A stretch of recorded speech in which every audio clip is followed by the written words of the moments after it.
முருகன் துணை. நாளை ஜனவரி 1, 2025 புது வருஷம்.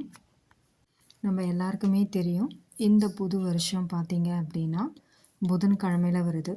புதன் அப்படின்னாலே பார்த்திங்கன்னா, புதன் கிடைத்தால் பொன் கிடைத்தாலும் புதன் கிடைக்காது அப்படின்ட்டு சொல்லுவாங்க. அந்த மாதிரி இந்த புதன்கிழமையில் இந்த ஆங்கில புத்தாண்டு பிறக்குது. நாம் வேண்ட இந்த முருகன் பெருமான் அருளோட இந்த புதன்கிழமை பிறக்கிற இந்த புத்தாண்டு எல்லாருக்கும் நல்ல ஆண்டாக இந்த வருஷம் போகணுன்னு சொல்லிட்டு அந்த முருகப்பெருமானை நான் வேண்டிக்கிறேன். ஒரு சிலர் இந்த ஆங்கில புத்தாண்டை அவ்வளவா கொண்டாட மாட்டாங்க. ஏன்னா தமிழ் வருட பிறப்பான ஏப்ரல் 14ஆம் தேதி தான் எல்லாரும் ஏன்னா சித்திரை 1 தான் நிறைய பேர் கொண்டாடுவோம். நாளைக்கு ஒரு சிலர் என்ன பண்ணுவாங்க அப்படின்னு பார்த்தீங்கன்னா, காலையில் குளிச்சுட்டு எழுந்த உடனே கோவிலுக்கு போயிட்டு ஏதாச்சும் ஒரு சிம்பிளான ஒரு ஸ்வீட் செஞ்சு சாமிக்கு படைச்சிட்டு அதுக்கப்புறம் அதை சாப்பிடுவாங்க. நிறைய கோவில்களெல்லாம் பார்த்திங்கன்னா சிறப்பு பூஜையெல்லாம் நடக்கும் நைட்டு 12 மணிக்கு போக முடியாதவங்க காலையில் போவாங்க. ஒரு சில கோவிலில் பால் அபிஷேகம் பண்ணுவாங்க. அம்மனுக்கெலாம் நம்மளே பண்ண விடுவாங்க அபிஷேகங்கள்லாம் பார்த்திங்கன்னா. இந்த ஆங்கில புத்தாண்டப்போ நம்ம என்ன பண்ணணும் அப்படின்னு பார்த்தீங்கன்னா, நைட்டு 12 மணிக்கு முழிச்சிட்டு இருக்க முடிகிறவங்க 12 மணி வரைக்கும் முழிச்சிருந்து தூங்காமல் இருக்கணும் ஃப்ரெண்ட்ஸ். தூங்கிடக்கூடாது. தூங்காமல் இருந்தீங்கன்னா மட்டும் என்ன பண்ணுங்க அப்படின்னு பார்த்தீங்கன்னா, நைட்டு உங்கள் வீட்டில் பூஜை அறையில் விளக்கு ஏற்றி சாமி கும்பிடுங்க ஃப்ரெண்ட்ஸ். உங்களுக்கு இந்த வருஷம்லாம் உங்களுக்கு என்ன தேவையோ, உங்களுக்கு எந்த கடவுளை ரொம்ப பிடிக்குமோ அவங்கக்கிட்ட வேண்டிக்கோங்க ஃப்ரெண்ட்ஸ். நீங்கள் என்ன வேண்டுறீங்களோ அது கண்டிப்பாக உங்களுக்கு அந்த முருகர் நிறைவேற்றி கொடுப்பாரு ஃப்ரெண்ட்ஸ்.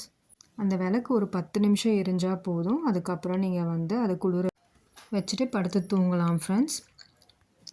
தூங்கி எழுந்த உடனே காலையில் நீங்கள் என்ன பார்க்குறீங்க அப்படின்னா, உங்கள் வீட்டில் நீங்கள் என்ன பண்ணுங்கள், முன்னாடி நாள் தான் இன்றைக்கி 12 மணிக்கு நீங்கள் விளக்கேற்றிடுறீங்க இல்லையா, உடனே என்ன பண்ணுங்கள், ரெடி பண்ணிவிடுங்க. ஒரு தட்டில் கொஞ்சம் குங்குமம் இல்லை மஞ்சள், கிழங்கு மஞ்சளாக இருந்தாலும் சரி இல்லை தூள் மஞ்சளாக இருந்தாலும் அதோடு ₹1 காயின் வச்சுடுங்க. வச்சுட்டு நீங்கள் படுத்து தூங்கிடுங்க. மறுநாள் காலையில் எழுந்துக்கும் போது இதில் நீங்கள் கண் முழிச்சிங்க அப்படின்னா அந்த வருஷம் ஃபுல்லாக உங்களுக்கு நல்லதாக போகும்.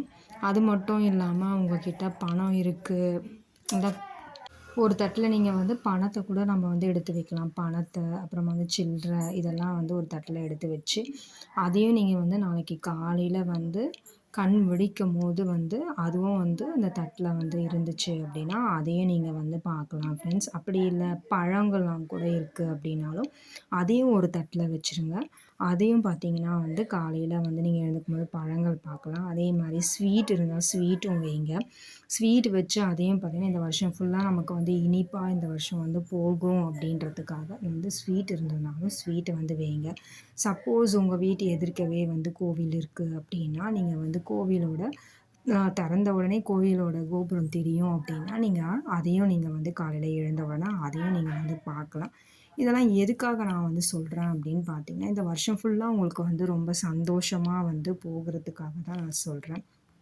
எங்களால் கோபுரம்லாம் பார்க்க முடியாது அந்த மாதிரி நீங்கள் சொன்னீங்கன்னா ஒன்றும் இல்லைங்க ஃப்ரெண்ட்ஸ். வெறும் மஞ்சள் மட்டுமும் குங்குமம் உங்கள்கிட்ட இருக்கிற ₹1 காயின் வச்சு ஏற்கனவே நான் காட்டினேன் பாருங்கள், அந்த மாதிரியே நீங்கள் ரெடி பண்ணிவிட்டு படுத்துட்டிங்கன்னா கூட போதும் ஃப்ரெண்ட்ஸ். காலை எழுந்த உடனே அதை பாருங்கள். பார்த்தீங்கனாலே முருகனோட அருளால் இந்த வருஷம் உங்களுக்கு நீங்கள் என்னென்னலாம் வேண்டுறீங்களோ கண்டிப்பாக அது நடக்கும் ஃப்ரெண்ட்ஸ். நீங்கள் நாளைக்கு இதை பார்த்து முடிச்சுட்டு கோவிலுக்கு போயிட்டு வாங்க. வீட்டில் ஏதாச்சும் ஸ்வீட் செஞ்சு சாமிக்கு படைச்சிருங்க. அப்புறம் நீங்கள் ஜாலியாக நியூ இயர் எப்படிலாம் நீங்கள் கொண்டாடுவீங்களோ அதே மாதிரி நீங்கள் நாளைக்கு போய் ஜாலியாக என்ஜாய் பண்ணுங்கள். இந்த வருஷம் எல்லாருக்கும் நல்ல ஆண்டாக அமைய நான் என்னுடைய முருகர்கிட்ட வேண்டிக்கிறேன் ஃப்ரெண்ட்ஸ். முருகன் துணை.